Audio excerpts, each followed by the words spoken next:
ప్రధానమంత్రి నరేంద్ర మోదీ ఇటీవల అమెరికాతో కుదుర్చుకున్న వాణిజ్య ఒప్పందంపై ఆంధ్రప్రదేశ్ కాంగ్రెస్ కమిటీ అధ్యక్షురాలు వై షర్మిల తీవ్రస్థాయిలో విరుచుకుపడ్డారు. ఇది గ్రేట్ డీల్ కాదని, భారతదేశానికి ఇది ఒక బ్లాక్ డీల్ అని ఆవిష్కరించారు ఆవిడ. ప్రధాని మోదీ తీరు నామ్ నరేందర్ కామ్ సరెండర్ అన్నట్లుగా ఉందని ఆమె ఎద్దేవా చేశారు.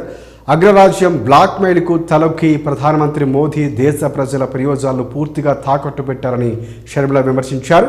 ఆయన అమెరికా చేతిలో కీలుబొమ్మగా మారారని షర్మిల తీవ్ర ఆరోపణలు చేశారు. ఈ ఒప్పందం దేశ భవిష్యత్తుకి అత్యంత ప్రమాదకరమని వైఎస్ షర్మిల ఆందోళన వ్యక్తం చేశారు.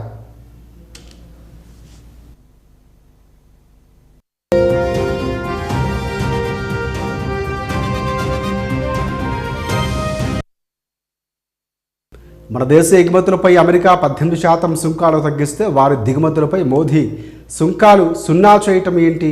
మొన్నటిదాకా మన ఉత్పత్తులపై అమెరికా వేసిన పన్నులు 5% లోపే అని షర్మిల ప్రశ్నించారు. ఇప్పుడు దాన్ని 50% పెంచి అందులో 18% కుదిస్తే మనకు ప్రయోజనం ఎలా కలుగుతుందని, దీనివల్ల భారత్కు దక్కే ప్రయోజనం కంటే 0 సుంకాలకే అమెరికాకు 100% లాభం చేకూరుతుందని షర్మిల ఘాటుగానే విమర్శించారు. ఇది భారత రైతుల మెడకు ఉరిపెట్టని అన్నారు. అమెరికా వ్యవసాయానికి మోదీ ఇచ్చిన గ్రేట్ డీల్ అని ఆమె మండిపడ్డారు.